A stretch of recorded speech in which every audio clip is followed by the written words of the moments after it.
Welcome back to Kapil physics classes. तो बच्चों उठा लीजिए फिर से कॉपी और पेन, क्योंकि आज की इस वीडियो में मैं क्लास 12th के लिए यूनिट 3 का ओवरव्यू देने वाला हूं। जैसा कि आप सभी जानते हो, एग्ज़ाम आ चुके हैं और आपको चैप्टर्स का करना है रिवीजन। तो मैं इस वीडियो में किसी भी डेरिवेशन पार्ट को सॉल्व ना करा के उन सभी टॉपिक्स का यहाँ पर ओवरव्यू आपको दूंगा, ताकि आप बहुत ही कम टाइम में अपनी प्रिपरेशन बेटर कर सको। तो चलिए आइए शुरू करते हैं आज के पहले टॉपिक से। तो इस यूनिट का जो पहला टॉपिक है वो है बच्चों मैग्नेटिक फील्ड। आप सभी ये जानते हो कि मान लीजिए ये है हमारे पास में कोई एक मैग्नेट। आपको पता है मैग्नेट के दो पोल होते हैं, एक नॉर्थ और दूसरा साउथ। तो बच्चों हर एक मैग्नेट के चारों तरफ एक छोटा सा स्पेस होता है, एक पर्टिकुलर रीजन होता है।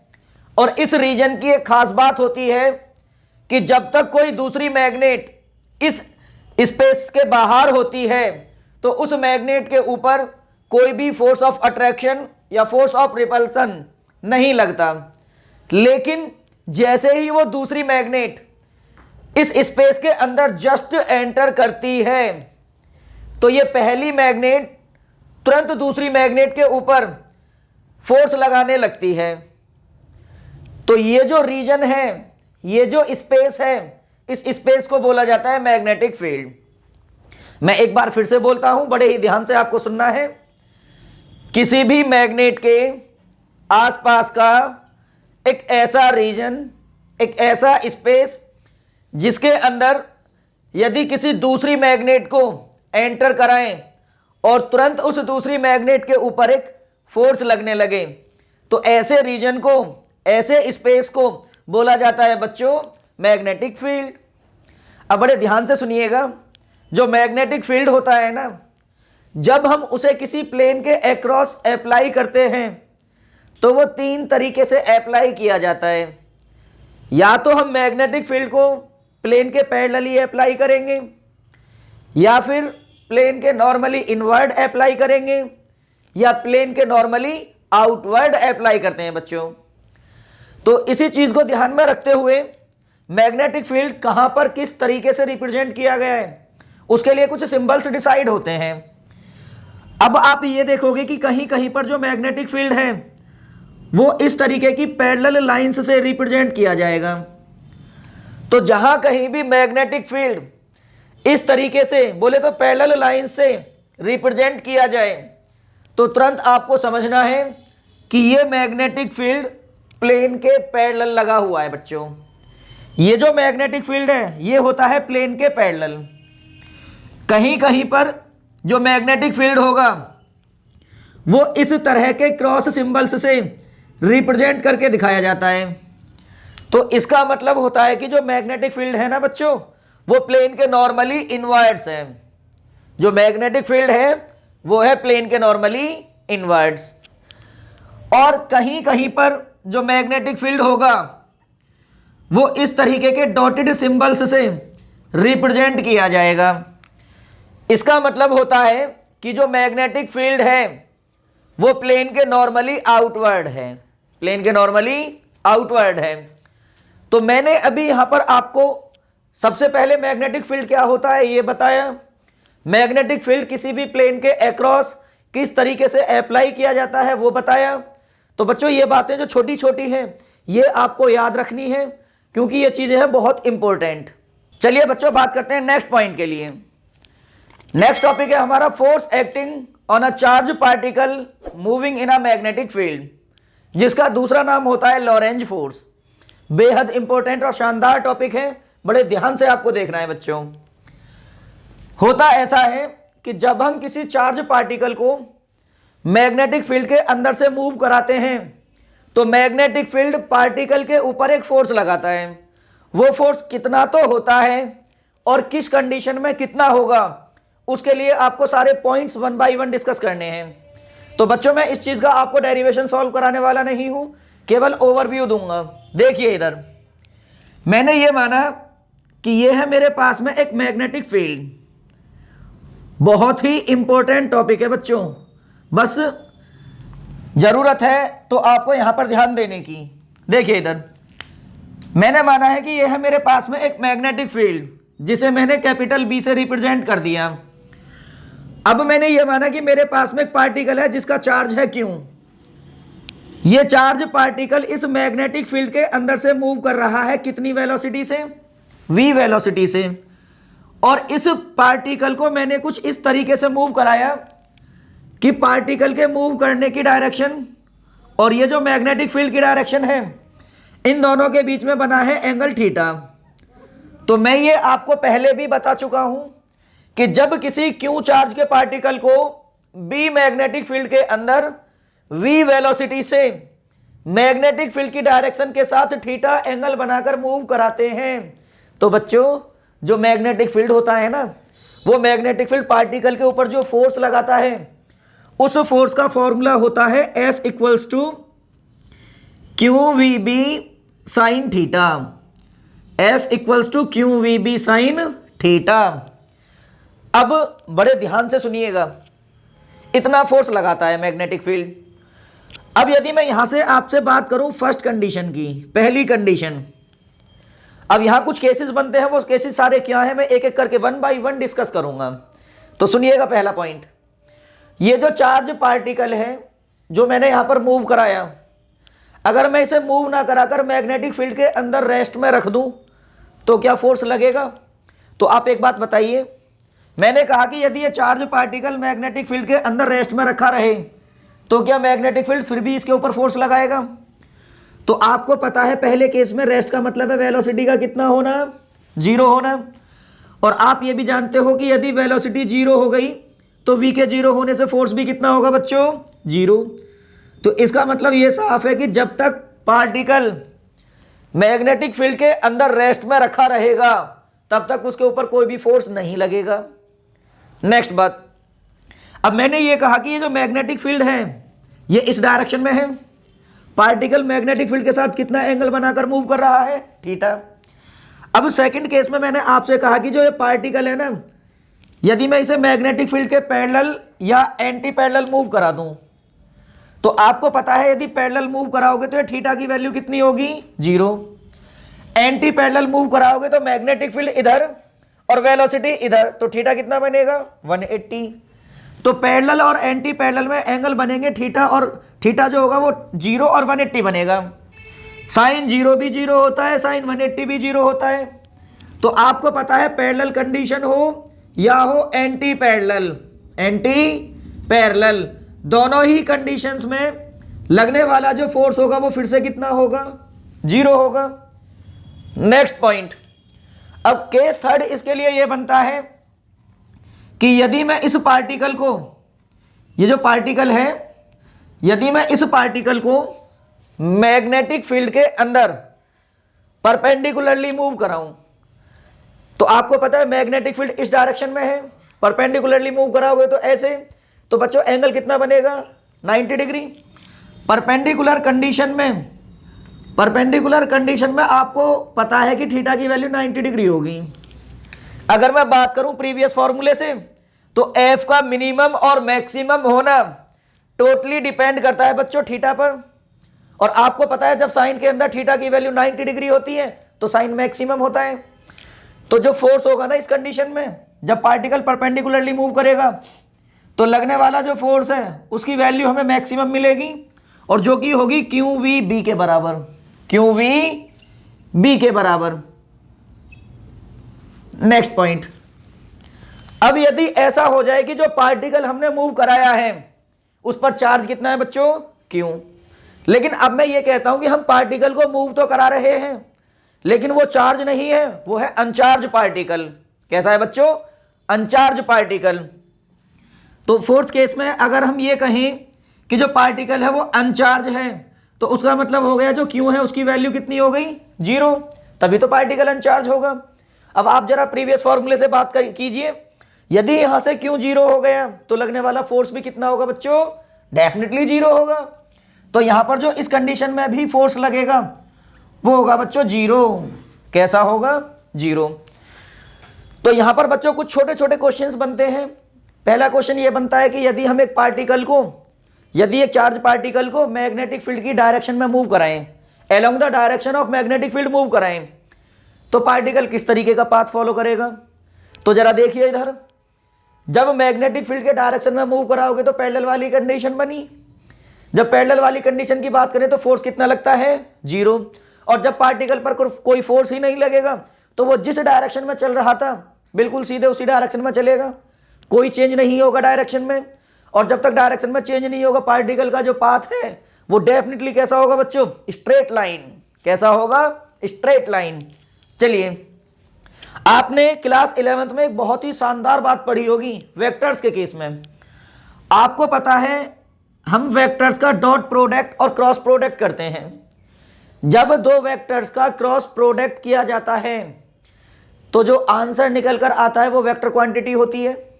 तो जरा बातों को सुनिए और अप्लाई कीजिए, बेहद शानदार टॉपिक है। मैंने ये माना कि मेरे पास में कोई दो वेक्टर हैं जिनमें से एक है ए वेक्टर और दूसरा है बच्चों बी वेक्टर, और इनके बीच में जो बनने वाला एंगल है वो है थीटा। अब मैंने क्या काम किया? इन दोनों वेक्टर्स का क्रॉस प्रोडक्ट किया। तो क्रॉस प्रोडक्ट करने पर जो फॉर्मूला बनता है वो होता है पहले का मैग्नीट्यूड ए, फिर दूसरे का मैग्नीट्यूड बी, फिर दोनों वेक्टर्स के बीच में जो एंगल है उसे साइन थीटा लिखते हैं। तो ये होता है क्रॉस प्रोडक्ट को लिखने का तो तरीका। अब जरा सुन लीजिएगा, बेहद इंपॉर्टेंट बात बताऊंगा। आप सभी को यह पता है कि जब दो वेक्टर्स का करते हैं बच्चों क्रॉस प्रोडक्ट, बोलिए जरा क्या करते हैं? क्रॉस प्रोडक्ट, तो जो रिजल्ट आता है वो भी एक वेक्टर क्वांटिटी में आता है। तो जो वेक्टर रिजल्टेंट वाला वेक्टर है ना, वो रिजल्टेंट वाला वेक्टर जो होता है उसकी एक खास बात होती है कि जिन दो वेक्टर्स का हम क्रॉस प्रोडक्ट करते हैं वो दोनों वेक्टर्स एक दूसरे के परपेंडिकुलर हो या ना हो, लेकिन बच्चों जो आंसर वाला वेक्टर होता है ना वो पहले वेक्टर के साथ भी परपेंडिकुलर होता है और दूसरे वेक्टर के लिए भी कैसा होता है? परपेंडिकुलर। इंपॉर्टेंट बात है, फिर से सुन लेना। जब दो वेक्टर्स का क्रॉस प्रोडक्ट किया जाता है तो जो आंसर वाला वेक्टर होता है ना बच्चों, वो आंसर वाला वेक्टर पहले वेक्टर के लिए भी परपेंडिकुलर और दूसरे वेक्टर के लिए भी कैसा होगा? परपेंडिकुलर। यह बात आपको ध्यान में रखनी है और यहां अप्लाई करनी है। अब आप जरा इस फॉर्मूले को यहां से उठाइए, तो आपने क्या देखा? यहां पर F = QVB sin थीटा है और यहां पर जो थीटा है वो मैग्नेटिक फील्ड की डायरेक्शन और वेलोसिटी वेक्टर के बीच का एंगल है। तो यदि इस कंडीशन को मैं यहां इंप्लीमेंट करूं तो ये हो गया पार्टिकल जिसका चार्ज Q है, ये है डायरेक्शन किसकी बच्चों? मैग्नेटिक फील्ड की, और ये है डायरेक्शन किस चीज की? वेलोसिटी की। और दोनों ही वेक्टर्स के बीच में एंगल कितना बना है? थीटा। बस फर्क है कितना, यहां ए की जगह Q है, B है, और यहां B की जगह क्या है? वेलोसिटी। अब हम करेंगे क्या? बड़े गौर से देखना, ये जो फॉर्मूला आया था अगर मैं इसे वेक्टर फॉर्म में लिखना चाहूं तो वेक्टर फॉर्म में लिखने के लिए F वेक्टर जो होगा, ये Q तो एक स्केलर क्वांटिटी है तो मैंने इसे Q ऐसे ही रहने दिया बाहर। अब जो बाकी यहां पर बचा हुआ ये वाला इतना पार्ट है, अगर इसे इस फॉर्मूले के बेसिस पर लिखना चाहूं तो मैं लिख सकता हूं V वेक्टर क्रॉस कितना? B vector. V vector cross कितना? B vector. क्योंकि जब इन दोनों को इस फॉर्मूले के बेसिस पर ओपन करोगे तो वापस से यही टर्म बनेगी। तो बड़े ध्यान से सुनिएगा बच्चों, बेहद शानदार बात बताने वाला हूं। हमने यहां पर B वेक्टर और वेलोसिटी वेक्टर का किया है क्रॉस प्रोडक्ट। ये जो फॉर्मूला आपके सामने है, इस फॉर्मूले के बेसिस पर मैंने मैग्नेटिक फील्ड और वेलोसिटी वेक्टर्स का प्रोडक्ट किया है, क्रॉस प्रोडक्ट। तो इनकी वजह से जो आंसर वाला वेक्टर आएगा वो कौन सा वेक्टर है? फोर्स का वेक्टर। अब आपको पता है जो फोर्स का वेक्टर होगा, जैसे मैंने अभी बताया, ये वेलोसिटी का और मैग्नेटिक फील्ड का जो वेक्टर है ये एक दूसरे के परपेंडिकुलर नहीं है, हो भी सकते हैं नहीं भी हो सकते हैं, लेकिन ये दोनों एक दूसरे के परपेंडिकुलर हो या ना हो। लेकिन जो फोर्स वाला वेक्टर होगा ये, तो ध्यान दीजिए मैंने क्या बोला था, बोलो जल्दी। बिल्कुल, ये फोर्स वाला वेक्टर मैग्नेटिक फील्ड के साथ भी परपेंडिकुलर रहेगा और परपेंडिकुलर रहेगा वेलोसिटी वेक्टर के साथ। तो यहां से जो सबसे बड़ा सवाल उठता है बच्चों, वो ये उठता है कि आपके सामने ये फॉर्मूला दे देगा और कहेगा कि इस इक्वेशन के बेसिस पर ये बताइए कि किन दो क्वांटिटीज के पेयर हमेशा एक दूसरे के परपेंडिकुलर होते हैं। तो इस फॉर्मूले को देखोगे तो इसकी वेक्टर फॉर्म आपके माइंड में तुरंत ये वाली सेट होगी और आप क्या कहोगे कि इस इक्वेशन में फोर्स और वेलोसिटी एक दूसरे के परपेंडिकुलर होती है। फिर कहोगे फोर्स और मैग्नेटिक फील्ड भी एक दूसरे के कैसे होते हैं, परपेंडिकुलर। तो ये वो क्वेश्चन थे जो इस टॉपिक से सबसे ज्यादा पूछे जाते हैं। बाकी और भी छोटे छोटे क्वेश्चंस हैं, और यदि आपको वो सारे क्वेश्चंस वॉच करने हैं, देखने हैं, तो आप हमारे चैनल को ओपन कीजिए, उसमें प्लेलिस्ट ओपन करनी है। जब आप प्लेलिस्ट ओपन करोगे तो वहां पर इस यूनिट के जो इंपॉर्टेंट कंसेप्चुअल क्वेश्चंस हैं उनकी वीडियोस आपको मिल जाएंगी, देखिए और सारे क्वेश्चंस को सॉल्व कीजिए। बात करते हैं नेक्स्ट टॉपिक के लिए। चलिए बच्चों बात करेंगे नेक्स्ट टॉपिक के लिए। नेक्स्ट टॉपिक है work done by the Lorentz force on a charge particle moving in a magnetic field. देखिए इधर टॉपिक ये है कि जब हम किसी चार्ज पार्टिकल को मैग्नेटिक फील्ड के अंदर से मूव कराते हैं तो मैग्नेटिक फील्ड पार्टिकल के ऊपर फोर्स लगाता है, तो उस फोर्स की वजह से कितना वर्क डन होता है और क्या उसके रिजल्ट्स होते हैं, वो सारी चीजें अब हम यहां पर 1 बाय 1 डिस्कस करेंगे। तो देखिए इधर, तो बच्चों मान लीजिए कि ये है मेरे पास में एक मैग्नेटिक फील्ड, और ये जो मैग्नेटिक फील्ड है जल्दी बताइए कि ये मैंने किस तरीके का लिया है, बोलो, सोचो। अभी थोड़ी देर पहले ही मैंने बताया था कि सिंबल से रिप्रेजेंट किया जाता है। बिल्कुल करेक्ट, आपको पता है ये जो मैग्नेटिक फील्ड है ये है प्लेन के नॉर्मली इनवर्ड्स। अब मैंने क्या काम किया, एक पार्टिकल लिया जिसका चार्ज मान लिया कितना है बच्चों, क्यों, और उसे इस मैग्नेटिक फील्ड के परपेंडिकुलर डायरेक्शन में ऐसे मूव कराया वेलोसिटी v से। जब इसे v वेलोसिटी से मूव कराऊंगा तो ये मैग्नेटिक फील्ड पार्टिकल के ऊपर एक फोर्स लगाएगा, जैसा कि मैंने अभी आपसे बताया था। तो जब पार्टिकल पर फोर्स लगेगा तो आपको ये भी पता है जो फोर्स होता है वो मैग्नेटिक फील्ड के परपेंडिकुलर होता है। तो जब मैग्नेटिक फील्ड नॉर्मली इनवर्ड है तो उसके परपेंडिकुलर फोर्स ऊपर गया, तो पार्टिकल पर लगा जी एक फोर्स, और वो फोर्स मैंने ये मान लिया ये है। तो क्योंकि आपको बताना है कि ये जो मैग्नेटिक फील्ड यहां पर अप्लाई किया हुआ है, उस मैग्नेटिक फील्ड ने जो पार्टिकल पर फोर्स लगाया इसकी वजह से कितना वर्क डन हुआ होगा, क्या उसके रिजल्ट्स रहेंगे। तो आप एक बात बताइए, जब पार्टिकल के चलने की वेलोसिटी इधर है तो मैं ये कह सकता हूं बच्चों की डेफिनेटली इस पार्टिकल ने जो डिस्प्लेसमेंट किया होगा वो भी वेलोसिटी की डायरेक्शन में किया होगा। तो इसी डायरेक्शन में होगा पार्टिकल का डिस्प्लेसमेंट वेक्टर। कौन सा वेक्टर, डिस्प्लेसमेंट वेक्टर। और फोर्स है ऊपर, तो डिस्प्लेसमेंट वेक्टर और फोर्स के वेक्टर के बीच में एंगल थीटा कितने डिग्री हो गया, 90 डिग्री। कितना हो गया, 90 डिग्री। तो आपने वर्क डन का फॉर्मूला पढ़ा है बच्चों, W equals to FS cos theta, FS cos theta. लेकिन आपको पता है यहां पर जो थीटा बना है वो थीटा कितने डिग्री है बच्चों, 90, और cos के 90 होते ही वर्क डन कितना होगा, 0। कितना होगा, डेफिनेटली 0 होगा। तो यहां पर जो वर्क डन निकल कर आया वो होगा बच्चों कितना, 0। चलिए जी अब यहां पर कुछ बातों का जिक्र करेंगे। मैंने ये देखा कि जब मैंने इस पार्टिकल को मैग्नेटिक फील्ड के अंदर से मूव कराया तो मैग्नेटिक फील्ड ने पार्टिकल के ऊपर एक फोर्स लगाया, पार्टिकल मूव भी कर रहा है, मैग्नेटिक फील्ड उसके ऊपर फोर्स भी लगा रहा है, लेकिन फिर भी बावजूद उसके भी इस पार्टिकल के ऊपर वर्क कितना हुआ, 0। तो अरे भैया ये जो फोर्स लगा था पार्टिकल के ऊपर ये कहां गया, उसका क्या यूज हुआ, उसने क्या इफेक्ट डाला। देखिए इधर, क्योंकि मुझे पता है कि पार्टिकल का जो वर्क डन है वो 0 है, तो इसका मतलब ये होता है बच्चों कि जो मैग्नेटिक फील्ड ने फोर्स लगाया है ना, उस फोर्स की वजह से ना तो वेलोसिटी में इंक्रीमेंट होगा ना होगा डिक्रीमेंट, केवल पार्टिकल के चलने की जो वेलोसिटी है ना उसकी डायरेक्शन चेंज हो जाती है। आप सोच रहे होगे कि फोर्स भी लग रहा है फिर भी वर्क 0 आ रहा है, तो ये फोर्स ने क्या किया। तो बच्चों ये जो फोर्स पार्टिकल के ऊपर लगती है ना, ये ना तो वेलोसिटी को इंक्रीज करेगी ना डिक्रीज करेगी, मतलब चेंज नहीं करेगी। जब चेंज नहीं होगा तो क्या होगा, क्या होगा, केवल उसके चलने की डायरेक्शन बदल जाएगी। क्या बदल जाएगी? डायरेक्शन। पहला पॉइंट था ये। दूसरी बात, अब इस टॉपिक से रिलेटेड बेहद इंपॉर्टेंट क्वेश्चंस बनते हैं, वो क्या है ध्यान से सुनेंगे। क्वेश्चन इस तरीके से होता है कि एक चार्ज पार्टिकल है, वो मैग्नेटिक फील्ड के अंदर 2 मीटर पर सेकंड की वेलोसिटी से मूव करता है। जब वो वहां से मैग्नेटिक फील्ड से निकला तो निकलते समय उसकी वेलोसिटी कितनी होगी? तो आप बताइए जल्दी से कितनी होगी, कमेंट करके बताइए। बिल्कुल ठीक बात है, 2 मीटर पर सेकंड से एंट्री की है तो वेलोसिटी में चेंज होगा नहीं, बाहर भी कितने से निकलेगा? 2 मीटर पर सेकंड से। लेकिन बच्चों अब आप ये भी जानते हो कि जब तक वेलोसिटी चेंज नहीं होगी तब तक काइनेटिक एनर्जी चेंज नहीं होगी। तो काइनेटिक एनर्जी मैग्नेटिक फील्ड में एंटर करते समय और आउट होते समय भी कैसी रहेगी?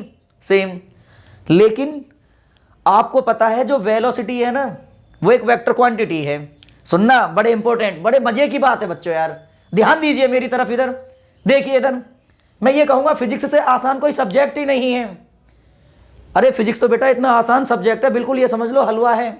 जिसके दांत हैं वो भी खाएगा और जिसके दांत नहीं है वो भी खाएगा। वो खाएगा कैसे? वो तो चाटेगा।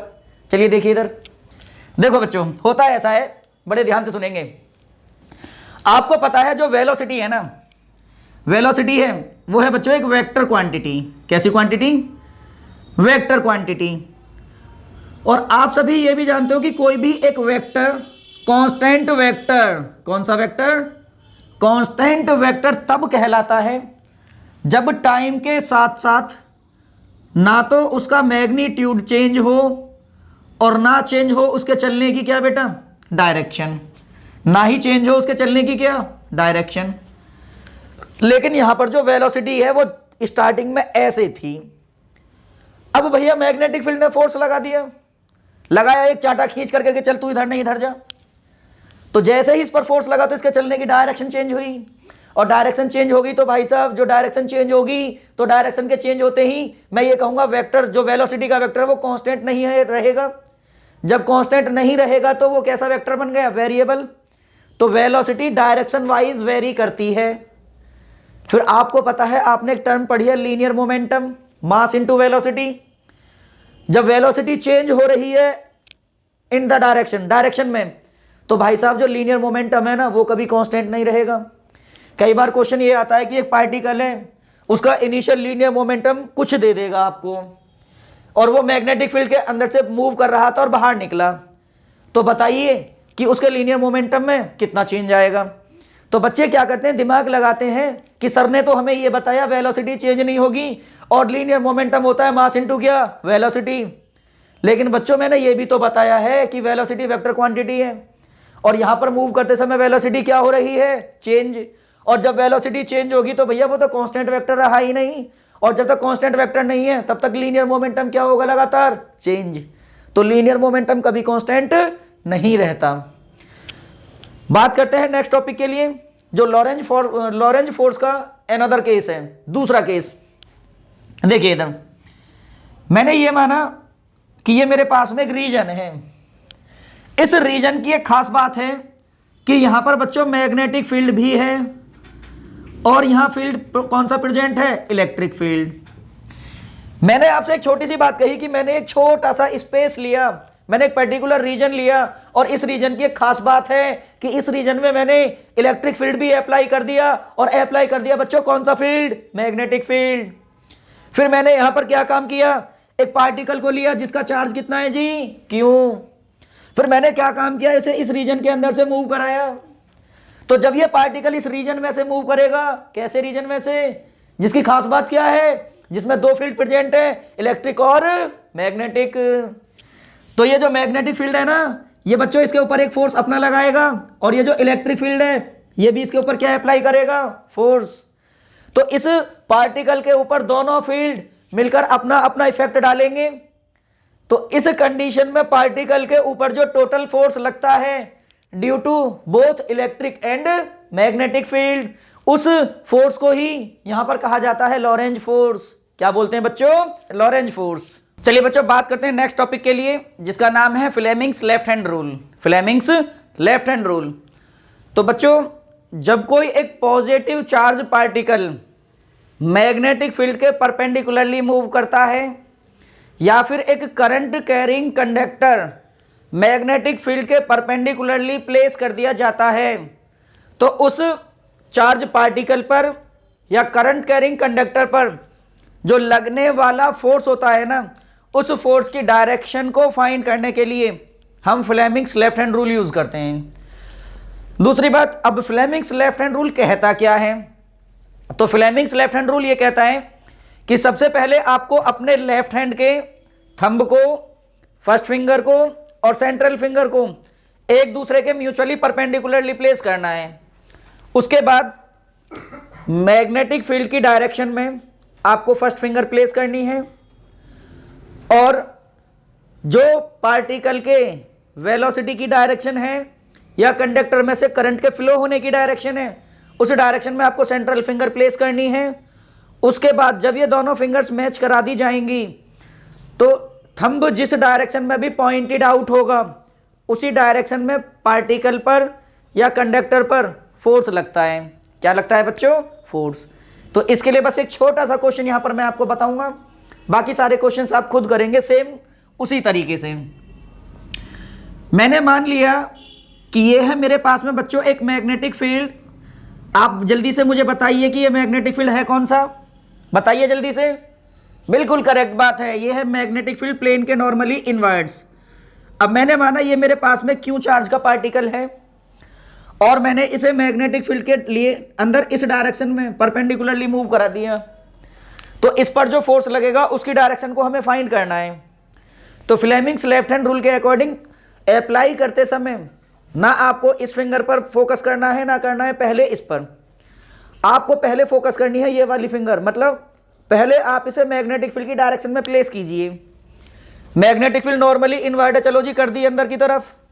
वेलोसिटी इधर है तो फिंगर को घुमा दो ऐसे, तो देखिए मैग्नेटिक फील्ड की डायरेक्शन में ये वाली फिंगर जा चुकी है, वेलोसिटी की डायरेक्शन में ये आ चुकी है, तो थंब किधर पॉइंट हुआ? ऊपर की तरफ। तो इस पार्टिकल पर जो फोर्स लगेगा ना उसकी डायरेक्शन बच्चों ऊपर की तरफ ऐसे होगी। अब जरा फोकस करेंगे जो बात बोलने वाला हूं।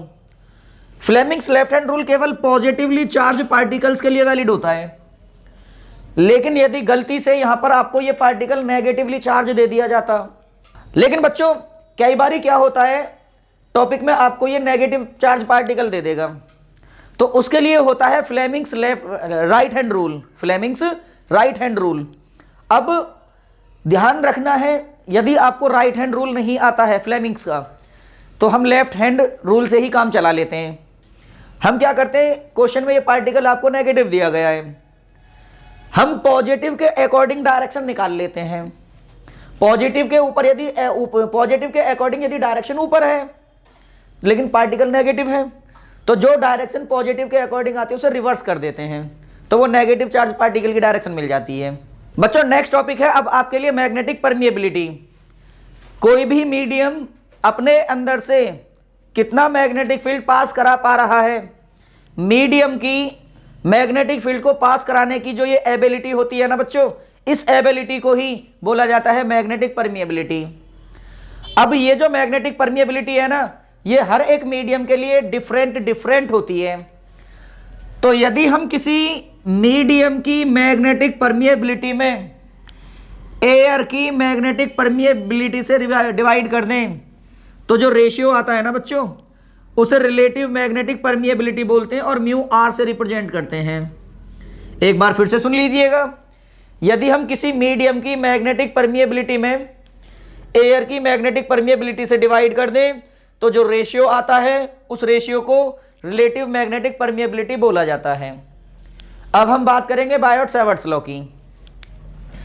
मैंने ये माना कि ये मेरे पास में कंडक्टर है, ये कंडक्टर है एक्स वाई, और मैंने इस कंडक्टर में से एक आई करंट फ्लो कराई, और आई करंट फ्लो करा करके इस कंडक्टर का एक छोटा सा एलिमेंट कट कर लिया, और जो एलिमेंट मैंने यहां पर कट किया है ना बच्चों, उसकी लेंथ मैंने मान ली डी एल है। फिर इस एलिमेंट से स्मॉल आर डिस्टेंस पर एक पॉइंट मार्क किया है मैंने पी। तो ये करंट कैरिंग छोटा सा एलिमेंट, सुनिएगा, ये करंट कैरिंग छोटा सा एलिमेंट इस पॉइंट पी पर कितना मैग्नेटिक फील्ड क्रिएट करता है, उसके लिए बायोट-सैवर्ट्स लॉ यूज होता है। अब जो मैंने पॉइंट मार्क किया है वो कुछ ऐसे मार्क किया है कि यहां पर जो एंगल बना है वो थीटा है और एलिमेंट से पॉइंट तक का जो डिस्टेंस है वो आर है। कितना है बेटा? आर। तो यहां पर जो ये एलिमेंट मैग्नेटिक फील्ड क्रिएट करता है ना, उसे कैलकुलेट करने के लिए हमारे पास में फॉर्मूला होता है dB equals to mu naught upon 4 pi into में I D L sine theta और अपॉन में होता है आर स्क्वायर, अपॉन में होता है आर स्क्वायर। अब मैं आपको यह भी बता दूं कि ये जो बायोट-सैवर्ट्स लॉ है, इस बायोट-सैवर्ट्स लॉ के अंदर जो एलिमेंट है उसे वेक्टर क्वांटिटी की तरह ट्रीट करते हैं और जो ये आर है ये भी एक वेक्टर क्वांटिटी, बोले तो पॉइंट पी का पोजीशन वेक्टर बन जाता है यहां पर। तो यहां पर ये दो चीजें होती है वेक्टर। कई बारी आपसे पेपर में इसकी वेक्टर फॉर्म भी पूछ लेता है, तो वेक्टर फॉर्म जब हम इसकी सॉल्व करते हैं तो वहां पर ये जो एलिमेंट है, एलिमेंट ये वेक्टर क्वांटिटी बन जाती है। तो इसका डी एल वेक्टर हम उसी डायरेक्शन में लेते हैं जिस डायरेक्शन में क्या फ्लो करता है, करंट ऊपर गया तो डी एल का वेक्टर ऊपर जाएगा। इसका जो पोजीशन वेक्टर होगा वो पॉइंट की तरफ ऐसे ड्रॉ होता है और इसे आर को वेक्टर बोल देते हैं। तो हम क्या करते हैं, इसी एक्सप्रेशन में आर से मल्टीप्लाई और आर से क्या करते हैं, डिवाइड। जब डिवाइड करते हैं तो ये वाला जो पार्ट है, ये वाला, ये d l cross r vector बन जाता है और ये बन जाता है कितना बेटा, आर क्यूब। तो इसकी जो वेक्टर फॉर्म होती है ना वो d b vector equals to mu naught upon कितना, 4 पाई, क्योंकि करंट एक स्केलर क्वांटिटी है, और आर स्क्वायर और आर कितना हो जाएगा, आर क्यूब, और इनटू में ये बन जाता है बच्चों डी एल क्रॉस में हो जाएगा ये आर वेक्टर। ये होती है बायोट-सैवर्ट्स लॉ की वेक्टर फॉर्म, बायोट-सैवर्ट्स लॉ की वेक्टर फॉर्म। चलिए बच्चों बात करेंगे नेक्स्ट टॉपिक के लिए। अब टॉपिक आपका ये है कि जब हम एक कॉइल के अंदर से करंट फ्लो कराते हैं तो वो कॉइल अपने सेंटर पर कितना मैग्नेटिक फील्ड क्रिएट करती है। उस मैग्नेटिक फील्ड को कैलकुलेट करने के लिए हमें एक डेरिवेशन जो होता है वो सॉल्व करना है, लेकिन मैं यहां पर आपको डेरिवेशन नहीं कराऊंगा, केवल उसके रिजल्ट्स बताऊंगा। देखिए इधर मैंने ये माना बच्चों कि ये है मेरे पास में एक सर्कुलर कॉइल। ये जो कॉइल मैंने ली है, इस कॉइल का जो अपना रेडियस है वो मैंने मान लिया स्मॉल आर है और मैंने इस कॉइल के अंदर से आई करंट फ्लो करा दी। तो जब हम किसी कॉइल के अंदर से आई करंट फ्लो कराते हैं तो वो अपने सेंटर पर जो मैग्नेटिक फील्ड क्रिएट करती है ना बच्चों, उसका फॉर्मूला होता है b equals to mu naught upon 2 i by r, mu naught upon 2 i by r. लेकिन ये कहानी तब की होती है जब कॉइल में केवल एक टर्न होता है। लेकिन बहुत सारी कंडीशंस में यदि आपसे कह दिया जाए कि कॉइल के अंदर कितने टर्न्स हैं, n, तो जब टर्न्स n होते हैं तो इसी फॉर्मूले में हम n से मल्टीप्लाई और कर देते हैं। तो फॉर्मूला बन जाता है mu naught upon 2 n i by r, mu naught upon 2 n i by r. चलिए बच्चों, अब कई बारी क्या होता है, यहां पर कॉइल ये तो पूरी है, कई बारी आपको बच्चों ये कॉइल पूरी ना दे करके एक कॉइल का छोटा सा कटा हुआ पार्ट दे देगा जिसे हम बोलते हैं सेक्टर। क्या बोलते हैं? सेक्टर। अब यदि कॉइल पूरी ना होकर आपको कोई ये सेक्टर दे दिया जाता कि ये किसी कॉइल का सेक्टर है जिसका रेडियस आर है, सेंटर पर यहां एंगल बन रहा है थीटा और इसमें से करंट फ्लो कर रहा है आई, तो बताओ ये पॉइंट ओ पर कितना मैग्नेटिक फील्ड क्रिएट करेगा।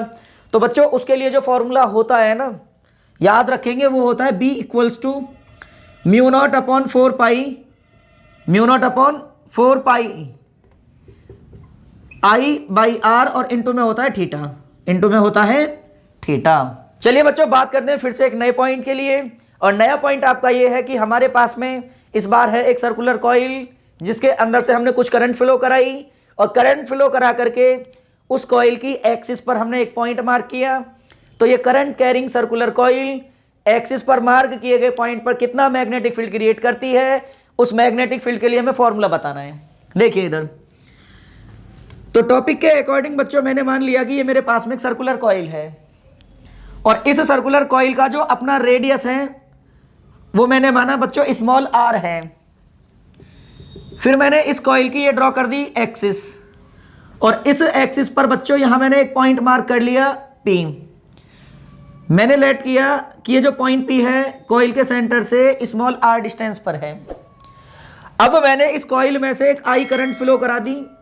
तो ये कॉइल इस पॉइंट पी पर एक मैग्नेटिक फील्ड क्रिएट करेगी। अब वो मैग्नेटिक फील्ड कितना होगा उसके लिए हम करेंगे यहां पर डेरिवेशन। तो याद रखेंगे बच्चों, डेरिवेशन तो मैं यहां कराऊंगा नहीं, केवल बताऊंगा उसके रिजल्ट्स। तो यहां जो मैग्नेटिक फील्ड ये कॉइल क्रिएट करेगी वो होता है μ0/2 IR² divide by R² plus x², और उसकी भी होल पावर कितनी 3/2। लेकिन ये कहानी तब वैलिड होती है जब कॉइल के अंदर सिर्फ और सिर्फ 1 टर्न होता है। यदि कॉइल में मोर देन 1 टर्न है, कह दिया जाए n टर्न है, तो यहां पर सिर्फ और सिर्फ हमें n से मल्टीप्लाई करनी होती है। n से क्या करनी होती है बच्चों? मल्टीप्लाई। तो बच्चों बात करते हैं फिर से एक नए टॉपिक की। देखिए इधर टॉपिक इस बार आपका ये है कि हमारे पास में बच्चों ये है एक कंडक्टर जिसके अंदर से हमने फ्लो करा दी है करंट कितनी I। फिर जब हम इस करंट कैरिंग कंडक्टर से स्मॉल a डिस्टेंस पर एक पॉइंट मार्क करते हैं P, और पॉइंट कुछ इस तरीके से यहां पर मार्क किया जाता है कि ये जो अपर वाला पार्ट है इस पॉइंट P पर एक एंगल बनाएगा, वो होता है φ2, और नीचे वाला जो पार्ट है ये यहां एक एंगल बनाता है कितना बच्चों? φ1। तो इस कंडीशन में ये जो करंट कैरिंग कंडक्टर है ना, ये पॉइंट P पर एक मैग्नेटिक फील्ड क्रिएट करता है, और वो मैग्नेटिक फील्ड जो होता है वो B = μ0/4 I/A, और इनटू में साइन φ1 प्लस साइन φ2 इस फॉर्मूले के बेसिस पर कैलकुलेट कर लिया जाता है। लेकिन मैं आपसे यह भी बता दूं, अब यहां पर कुछ कंडीशंस होती हैं। कई बारी क्वेश्चन में यह कहेगा कि जो कंडक्टर है वो इनफाइनाइट लेंथ का है। कैसी लेंथ का है? इनफाइनाइट। इनफाइनाइट कह दे या लॉन्ग स्ट्रेट कंडक्टर कह दे, सेम कहानी होती है। उस कंडीशन में ये φ1 और φ2 दोनों 90-90 बन जाते हैं, और जब इनकी वैल्यू 90 डिग्री होगी तो मैग्नेटिक फील्ड का एक नया फॉर्मूला बनेगा B = μ0/2 और इनटू में I/ कितना होगा बच्चों? A होगा। वो ये होती है तब की कहानी जब कंडक्टर इनफाइनाइट लेंथ का होता है, या ये कह दो क्वेश्चन में कह दिया जाए कि लॉन्ग स्ट्रेट वायर है, लॉन्ग स्ट्रेट वायर है। अब बात करेंगे नए पॉइंट के लिए। कई बारी क्वेश्चन में ये कहेगा कि जो पॉइंट है वो यहां लाई ना करके कंडक्टर की एक्सिस पर लाई कर रहा है, तो करंट कैरिंग कंडक्टर अपनी एक्सिस पर मार्क किए गए किसी भी पॉइंट पर मैग्नेटिक फील्ड क्रिएट नहीं करता। एक्सिस के लिए मैग्नेटिक फील्ड की वैल्यू होती है 0। मैंने बोला बच्चों कि एक्सिस पॉइंट के लिए मैग्नेटिक फील्ड कितना होता है? 0। बात करेंगे नेक्स्ट पॉइंट के लिए। अब बात बच्चों ये है कि मैंने ये माना ये है मेरे पास में एक कंडक्टर, ये है मेरे पास में एक कंडक्टर जिसकी अपनी लेंथ है स्मॉल l, और इस कंडक्टर की ये हो गई अपनी एक्सिस। और मैंने क्या काम किया, इस कंडक्टर के अंदर से एक I करंट फ्लो करा दिया, और I करंट फ्लो करा के इस कंडक्टर को एक मैग्नेटिक फील्ड के अंदर प्लेस कर दिया, और मैग्नेटिक फील्ड के अंदर कुछ ऐसे प्लेस किया कि कंडक्टर की एक्सिस और मैग्नेटिक फील्ड की डायरेक्शन के बीच में जो बनने वाला एंगल है वो है थीटा।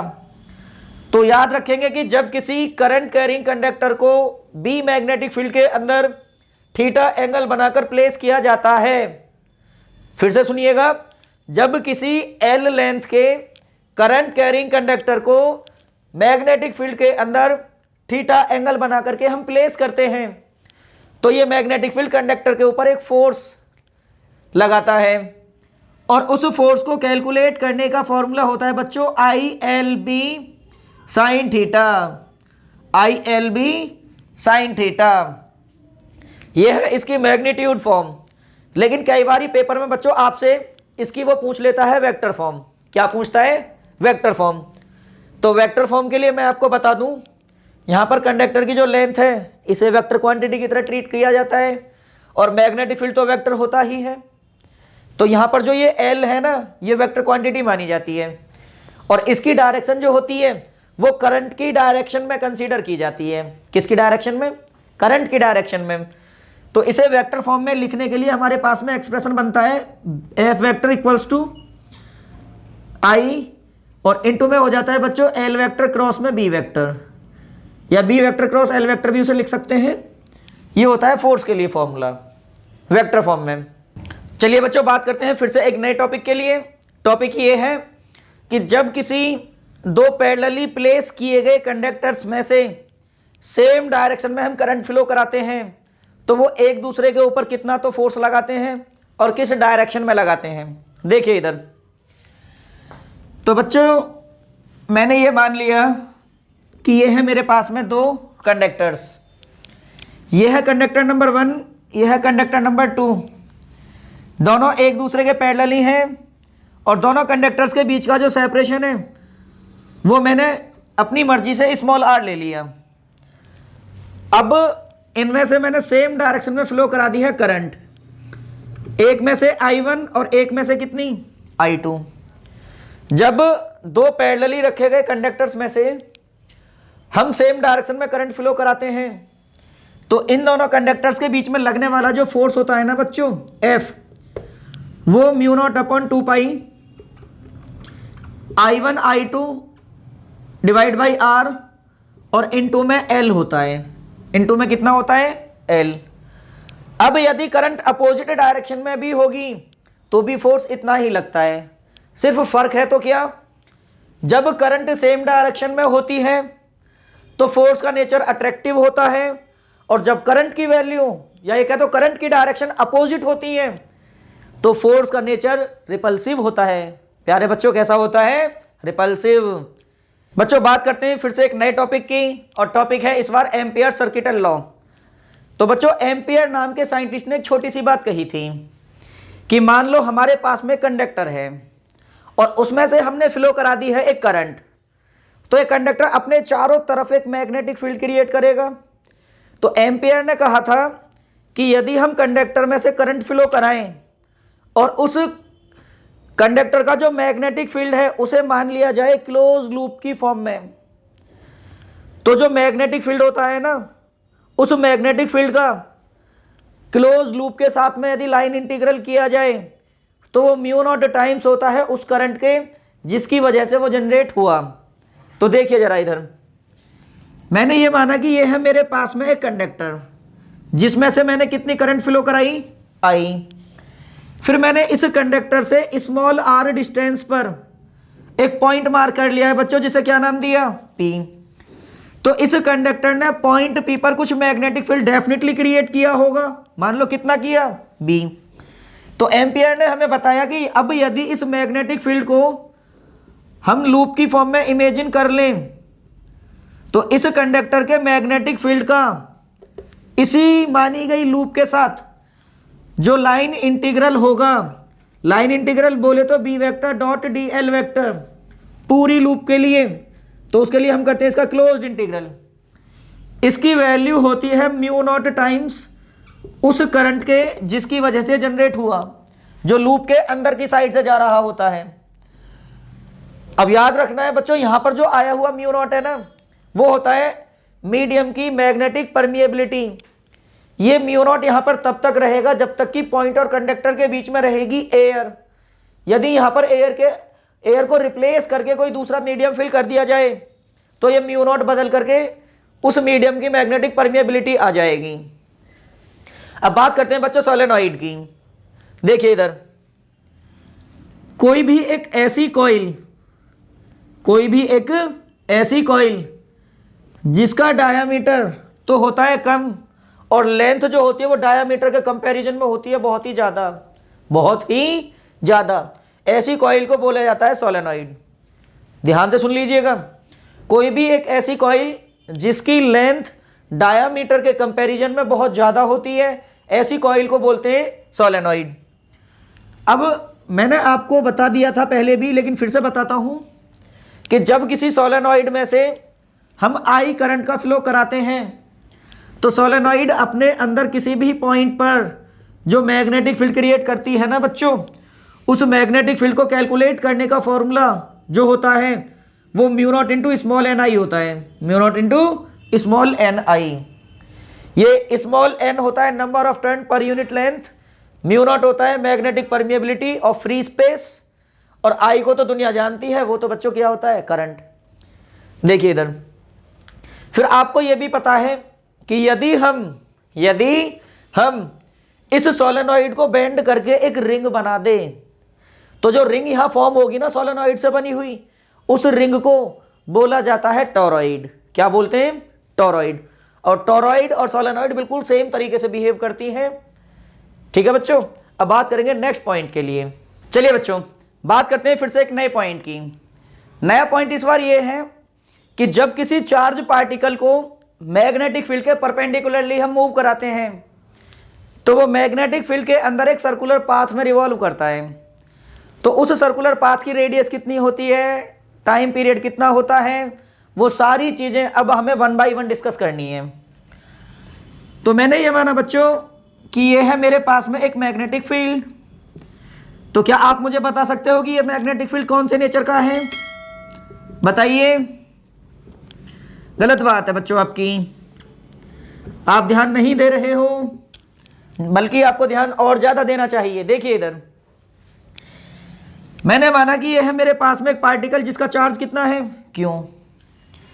मैंने इसे मैग्नेटिक फील्ड के परपेंडिकुलर इस डायरेक्शन में मूव कराया था, लेकिन यह पार्टिकल ने क्या किया, ये इस मैग्नेटिक फील्ड के अंदर सर्कुलर पाथ में रिवॉल्व करने लगेगा। जब ये सर्कुलर पाथ में रिवॉल्व करेगा तो सर्कुलर पाथ का अपना क्या होगा, रेडियस। क्या होगा, रेडियस। तो सर्कुलर पाथ का जो रेडियस होता है ना बच्चों, उसे कैलकुलेट करने के लिए हमारे पास में फॉर्मूला होता है mv divided by qb, mv divided by qb।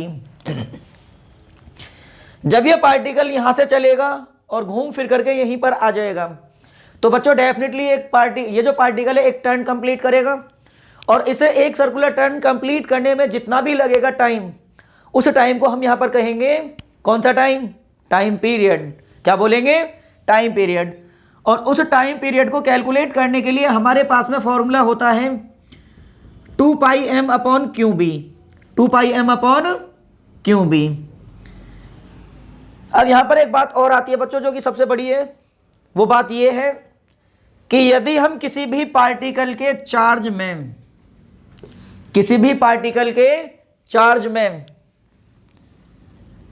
उसी सेम पार्टिकल के मास से डिवाइड कर दें, तो यह बन जाता है स्पेसिफिक चार्ज, और बोलते हैं इसे QS, स्पेसिफिक चार्ज।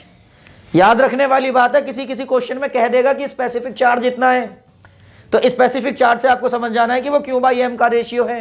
किस चीज का रेशियो है, Q/m का। तो मैं फिर से बोलता हूं कि यदि किसी पार्टिकल के चार्ज में उसी पार्टिकल के मास से हम डिवाइड कर दें, तो जो रेशियो आता है उसे बोला जाता है स्पेसिफिक चार्ज। अब बात करते हैं कुछ इंपॉर्टेंट टॉपिक्स की, जिसका नाम है गैल्वेनोमीटर। गैल्वेनोमीटर के बारे में मैं आपसे बहुत ज्यादा कुछ नहीं समझाने वाला हूं, केवल क्या है, क्या उसका प्रिंसिपल है, कहां वो यूज होता है, केवल वो छोटे छोटे पॉइंट्स मैं आपसे यहां पर डिस्कस करूंगा। चलिए बच्चों, बात करते हैं गैल्वेनोमीटर की। तो गैल्वेनोमीटर बेसिकली एक ऐसा इलेक्ट्रिकल डिवाइस होता है जिसकी हेल्प से सर्किट के अंदर से फ्लो होने वाली करंट को मेजर किया जाता है। अब बात आती है इसके प्रिंसिपल की। तो इसका जो प्रिंसिपल है ना बच्चों, वो इस बात पर बेस करता है कि जब एक करंट कैरिंग कॉइल को हम मैग्नेटिक फील्ड के अंदर प्लेस करते हैं, तो मैग्नेटिक फील्ड कॉइल के ऊपर एक टॉर्क लगाता है, जिसकी वजह से कॉइल क्या करती है, रोटेट। और जब कॉइल रोटेट करती है तो कॉइल से ही कनेक्ट होती है क्या, निडल, और तुरंत हमें डिफ्लेक्शन शो करती है, जिसकी वजह से कितनी रीडिंग है वो रीडिंग हमें मिल जाती है। तो जैसा कि मैंने अभी आपसे कहा कि जो गैल्वेनोमीटर है वो स्मॉल क्वांटिटी की करंट मेजर करती है, लेकिन बहुत सारे सर्किट्स ऐसे भी होंगे जिनमें करंट हाई अमाउंट में फ्लो हो रही होगी। तो उस करंट को मेजर करने के लिए हमारे पास में जो डिवाइस होती है उसका नाम है एमीटर। तो अब हम बात करेंगे कि गैल्वेनोमीटर को एमीटर में कैसे बदला जाता है। टॉपिक है conversion of galvanometer into ammeter. तो याद रखेंगे बच्चों, यदि आप गैल्वेनोमीटर को एमीटर में बदलना चाहते हो तो उसके लिए आपको एक लो रेजिस्टेंस वायर, कौन सा wire, low resistance wire, galvanometer के साथ पैरेलल में लगाना पड़ता है। जब आप इतना काम कर दोगे तो गैल्वेनोमीटर किस में कन्वर्ट हो जाता है, बोलो, एमीटर में। अब हम बात करेंगे कि गैल्वेनोमीटर से जो करंट मेजरिंग डिवाइस है उसे वोल्ट मीटर में कैसे कन्वर्ट करें, गैल्वेनोमीटर को वोल्ट मीटर में कन्वर्ट कैसे करें। तो यदि आप गैल्वेनोमीटर को वोल्ट मीटर में कन्वर्ट करना चाहते हो तो उसके लिए आपको एक हाई रेजिस्टेंस वायर गैल्वेनोमीटर के साथ सीरीज में लगाना पड़ता है। और जब आप इतना काम कर दोगे तो वो जो गैल्वेनोमीटर है वो वोल्ट मीटर में कन्वर्ट हो जाता है। यहां पर बच्चों डेवलप होने वाला एक सबसे बड़ा सवाल है, वो आपको सुनना है। यहां पर एक सबसे ज्यादा क्वेश्चन पूछा जाता है कि यदि हम गैल्वेनोमीटर की करंट सेंसिटिविटी को 2% इंक्रीज कर दें तो 2% इंक्रीज कर देने से वोल्टेज सेंसिटिविटी में कितना चेंज आएगा। तो मैं आपको एक छोटी सी बात बता दूं, ओरली ही बता देता हूं। करंट सेंसिटिविटी को इंक्रीज कर देने से वोल्टेज सेंसिटिविटी पर कोई फर्क नहीं पड़ता, क्योंकि जब करंट सेंसिटिविटी बढ़ती है तो साथ में जो गैल्वेनोमीटर है उसकी कॉइल का रेजिस्टेंस बढ़ जाता है। तो जिस अमाउंट से करंट सेंसिटिविटी बढ़ती है उसी अमाउंट से रेजिस्टेंस बढ़ता है।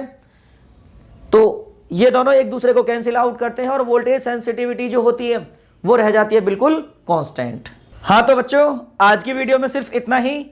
फिर मिलेंगे आपसे नेक्स्ट वीडियो में ऐसे ही कुछ इंपॉर्टेंट टॉपिक्स के साथ में। तब तक के लिए आप हमें इजाज़त दीजिए। और यदि आपको ये वीडियो अच्छी लगी हो तो ऐसी ही वीडियोस को वॉच करने के लिए हमारे चैनल कपिल फिजिक्स क्लासेस को सब्सक्राइब कीजिए और हमारी वीडियोस को शेयर करना ना भूलिए। All the best.